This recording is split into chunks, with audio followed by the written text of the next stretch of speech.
years dealing with an eating disorder, specifically bulimia, and severe anxiety as well.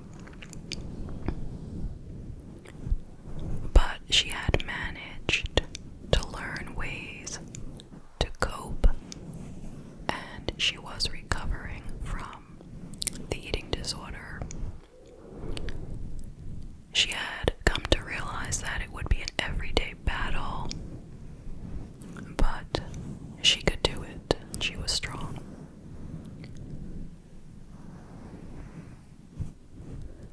Now, in the year 2015, Molly started her first year at Kent University, or the University of Kent. I've seen it both ways. She was 21 and she was majoring in health and fitness. She immediately made a lot of really good friends at university, and this was due to her extremely friendly, sociable personality. Not only was she making lots of friends, but she was also getting all A's in school. She was really studying hard. She also started her own fitness blog where she would post videos of her own exercise routines, and she would post motivational words for others to read.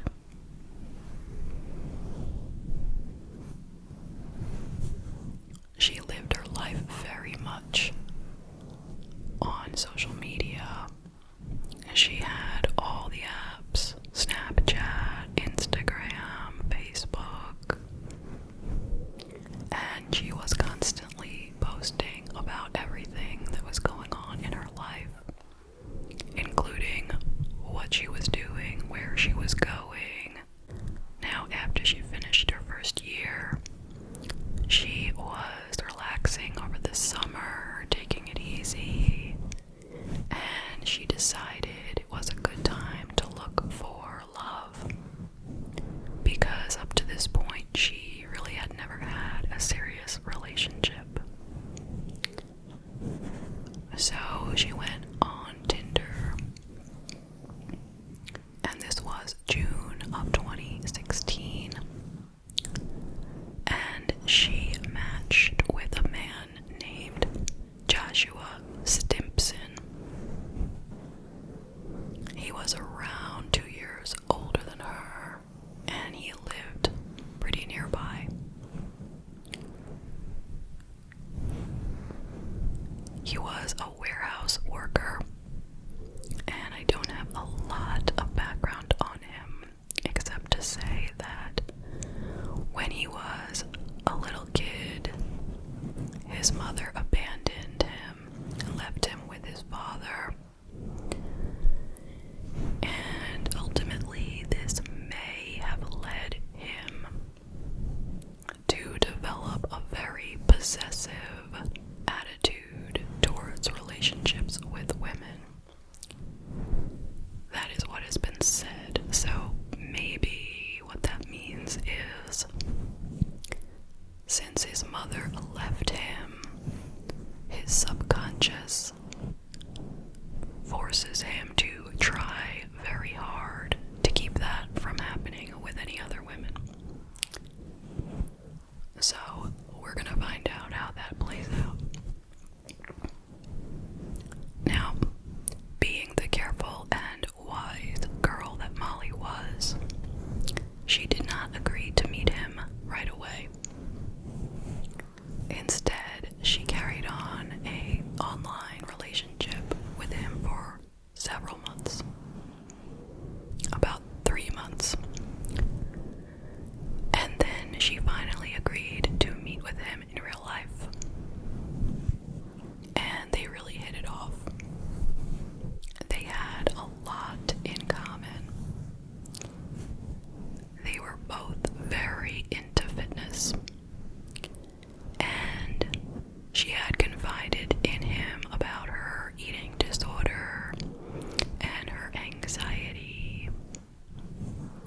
he could relate because he had dealt with the same things.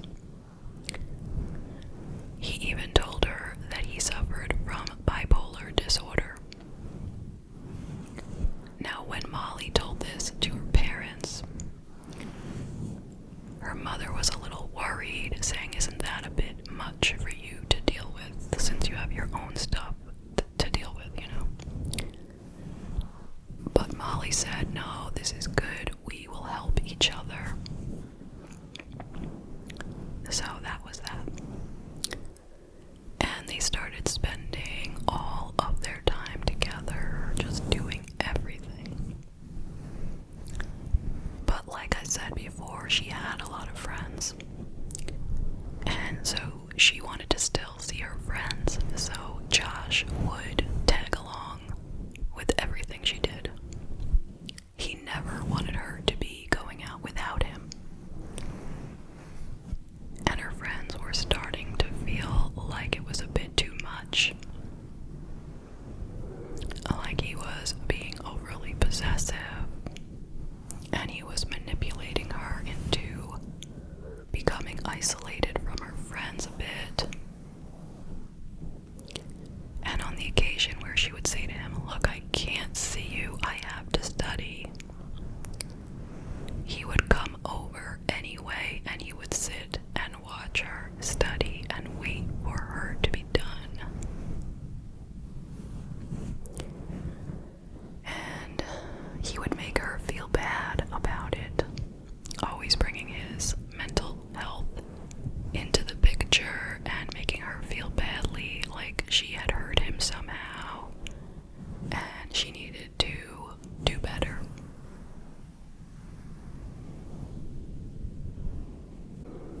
But after a while, she felt she had had enough of this, and she broke up with him in the spring of 2017.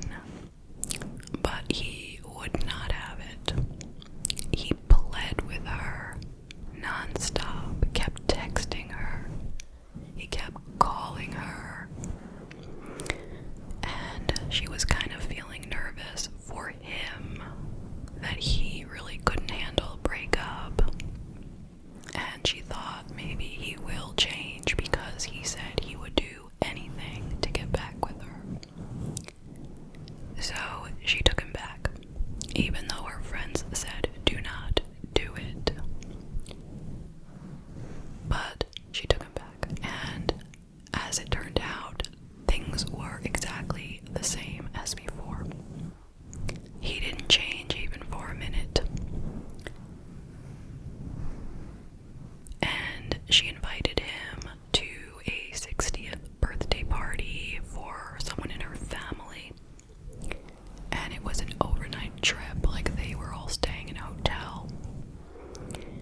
And at the party, her family noticed that he was acting really odd, very cold, very angry, just giving her the evil eye and stuff. Like when she got up to dance with her female family members, he eyeballed her like, "You better come sit down, stop dancing." And then that evening, when they went back to the hotel room, she and he were arguing, and she called her mother up to her room.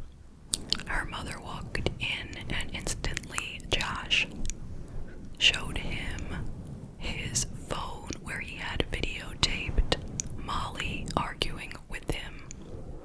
And he was like, "Look, see what your daughter is doing." So the mother thought that that was really odd.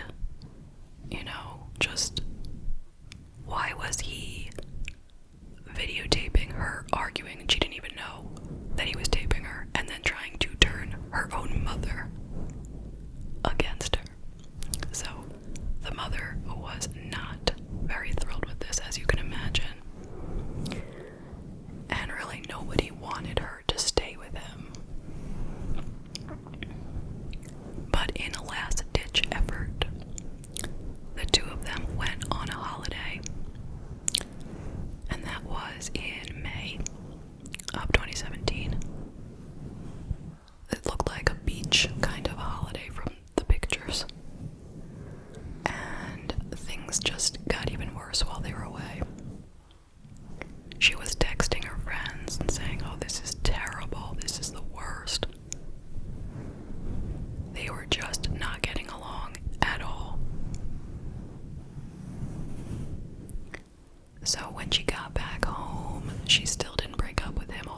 was pretty sure that she was going to.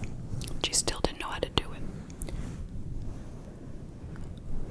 So she went out with her friends and Josh, of course, to celebrate her 23rd birthday. It was June 17th. And this, I don't think that was her actual birth date, but that's when they went out. And Josh and Molly were arguing a lot again. So finally, she just said to him, that's it, we're breaking up. And he did not take it very well. As you can imagine, he screamed out so that everyone could hear, "She's through with me." And he stormed out. So right away after this breakup, he started posting malicious content about Molly on Facebook. He was putting up posts saying that she was a cocaine addict, and he was tagging her parents in it so that they would be sure to see. And of course, she was distraught about this because she had a good reputation, She didn't want people out in the world to think of her as a drug addict. And people believe what they read on Facebook. So she wound up blocking him on all of her various social media accounts. At one point when he posted, quote, "There's more to come," she became very nervous that he was going to hurt her. So on June 22nd, she and her mother went down to the police station and they showed the officers everything that he had posted about her online. So the officer called up Josh right there in front of her and put it on speaker and told Josh to stop doing that and take it down. And then the officer said to him, quote, "We're not going to have to talk about this again, are we?" To which Josh replied, "Aren't we?" And he didn't take it down. He seemed to be completely unmoved by what the officer said to him. And it really made Molly even more afraid because she heard the cold sound in his voice. Just that evil sound. Molly's mother printed out pictures of Josh and handed them out all around her neighborhood, telling people to be on the lookout for this guy because they were afraid that he might try to hurt Molly.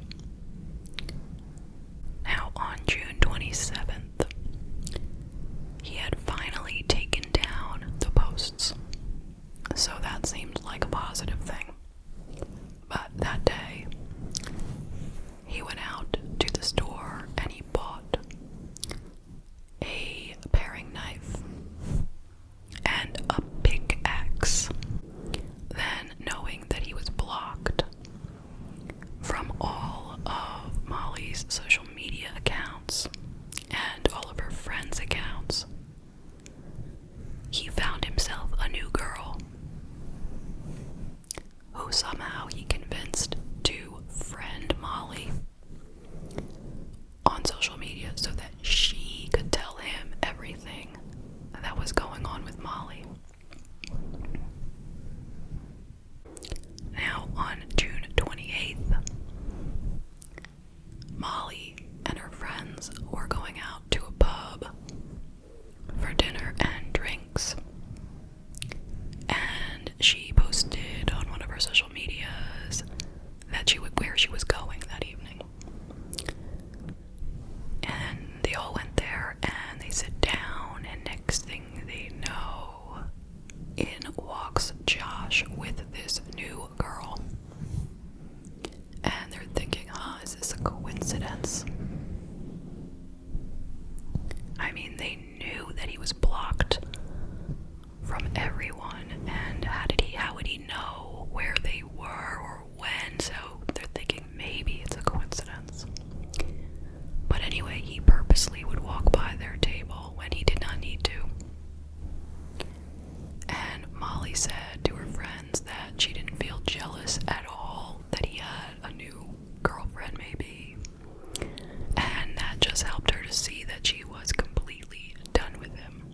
as if she didn't already know.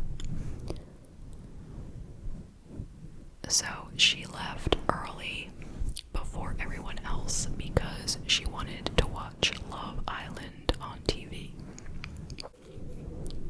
And she went out to her car alone and she drove home, but do not fear, she was okay. I was thinking, oh no, don't do it. But she was okay. She went home. She watched the show. She went to bed. All good. The next day, she got up. She got ready to go to the gym. She didn't post anything about it. She headed over there about 10 a.m. and she walked in and it was pretty empty. So she was thinking, that's great because I want to videotape my workout for the blog. But little did she know, Josh had followed her. And he walked in there a few minutes later into the empty gym and he laid himself down right near her and put out his little exercise mat. She was shocked. Like, what? Where did he come from? Like, how did he find me? How can this be?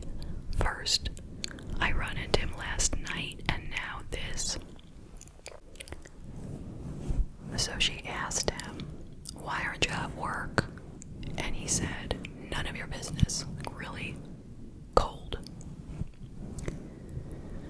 So she went back to her exercising. She texted her friend that he was there, and the friend couldn't believe it and was wondering, how did he know where you were? So finally, Josh left, and a little while later, she decided she should go as well. She had phoned her mother, who had said, you should probably leave and go straight home.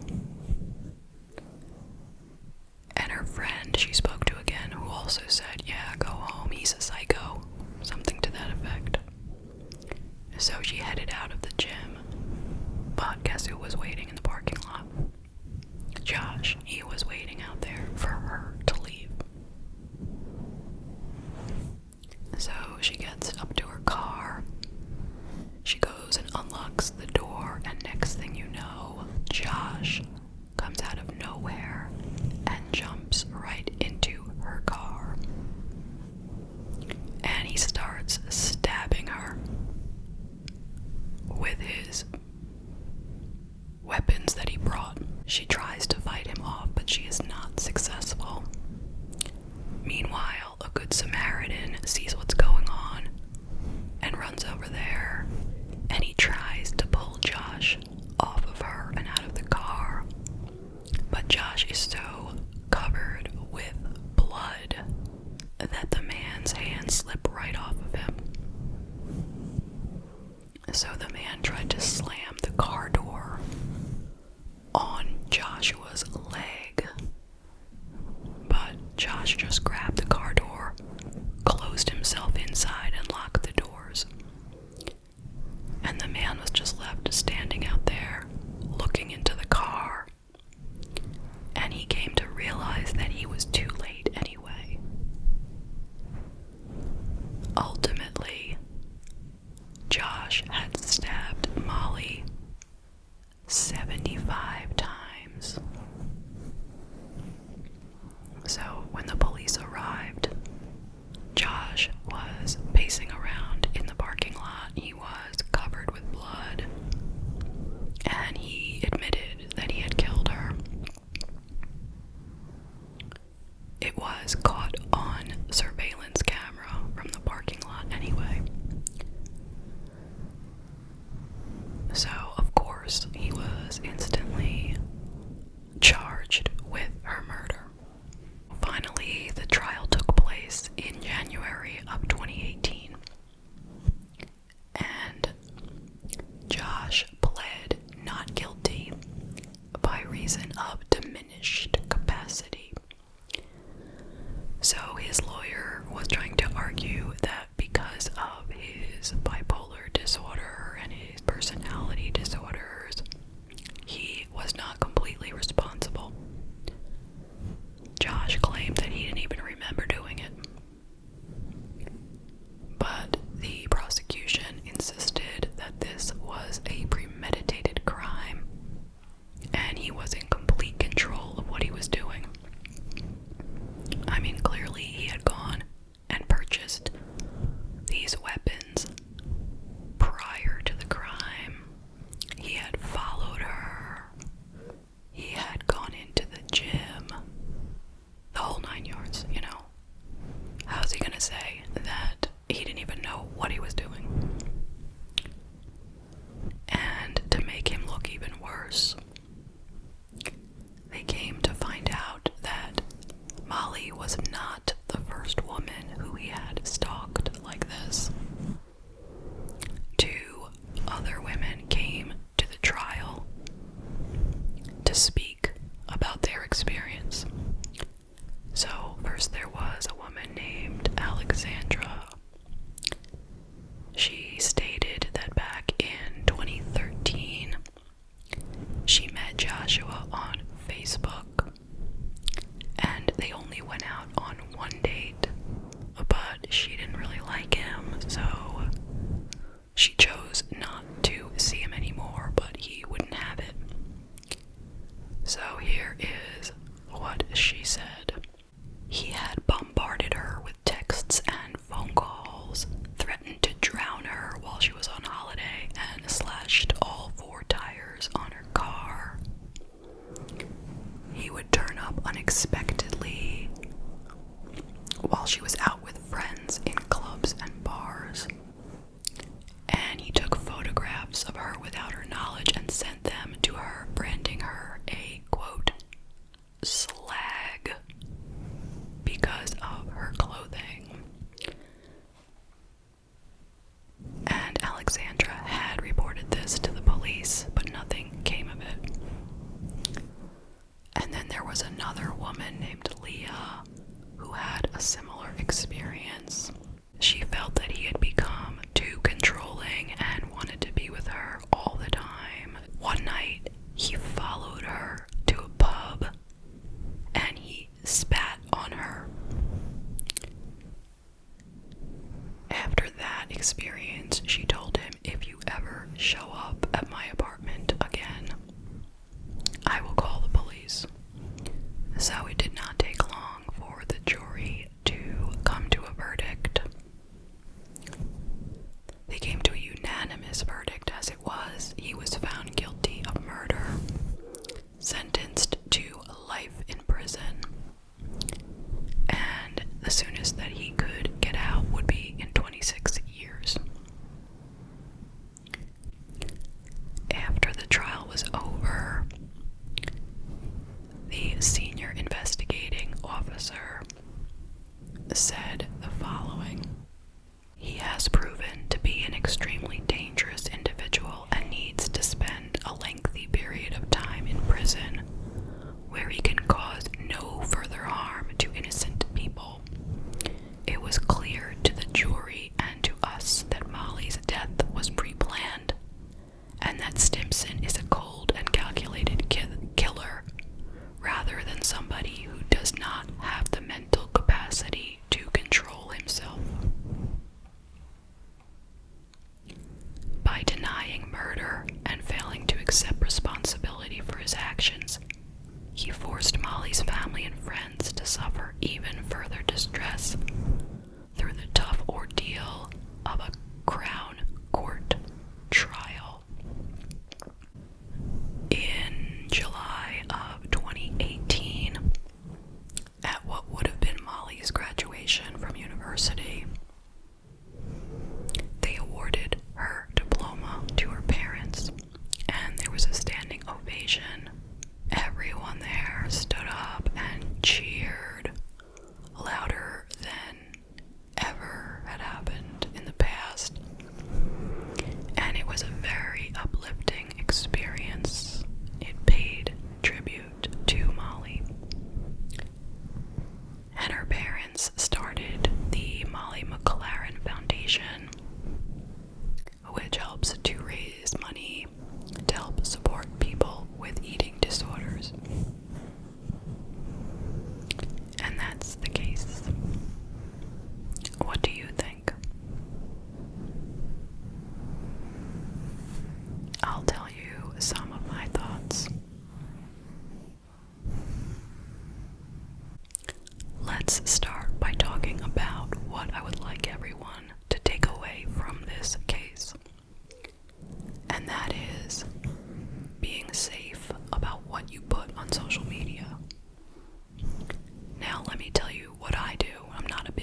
parents are the only ones who can see it. Like, I don't know exactly how it works, but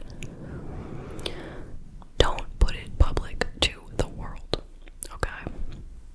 Be careful. Now, in Molly's case, at first, all of that information was helping him to stalk her, but ultimately, he didn't use that information to kill her in the end. Because she didn't post about the gym. He just followed her there. And isn't it something that he just killed her right out there in broad daylight? Clearly, I'm moving on to a new topic. He was not at all concerned about getting caught. It was so important for him to take her life that he didn't care what was going to happen to him anymore. It was another one of these, if I can't have her, then no one can. And if it means I have to go to prison, then so be it. Right in broad daylight. Who would ever think that they would be unsafe walking out of the gym at 11 o'clock in the morning? You would never suspect a thing. I mean, she was a little worried because he had just shown up at the gym and, you know, unexpectedly, but I am pretty sure she didn't expect this to happen.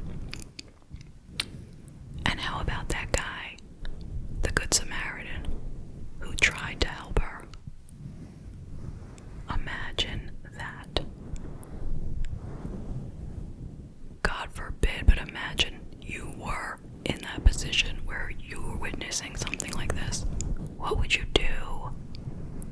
The guy had weapons. Would you try to help? Would you just get on your phone and call the police? Or would you try to help? I don't know what the answer is, you know, like, as a woman, you probably couldn't help, you know? You probably wouldn't even try, you'd wind up getting killed as well, maybe, you know, but it's just such a complicated thing, like, you don't know what to do, but you don't want to stand by and watch somebody get killed either. So what do you do? And then, as it turned out, you know, he couldn't do anything else because Josh locked him out of the car. But it was too late anyway. But that guy, I respect that guy a lot for trying to help. I think a lot of people would. It would just be your instinct to try to do whatever you could in that moment. But you do have to think, you know, are you going to wind up getting killed?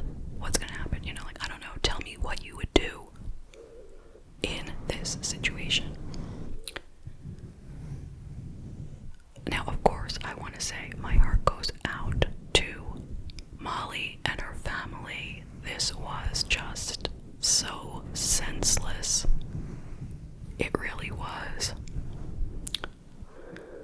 And she had such a bright future. She was just so smart and sounded like such a wonderful person, and she had so much to give. But Josh took that all away. Now, what about the police? What should they have done, and what could they have done?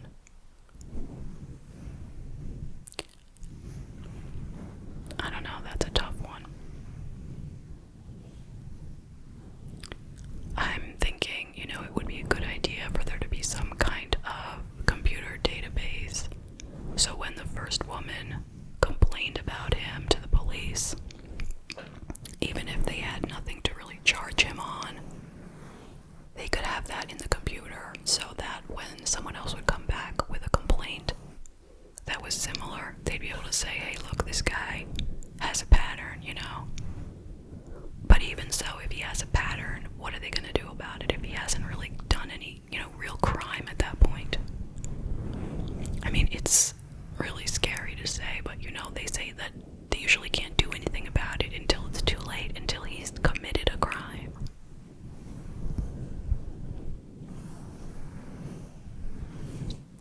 But then, I believe there are some anti-stalking laws, and I don't know exactly what those entail, or if they have them in England, or what. So I just feel like they didn't seem too worried at the police station when Molly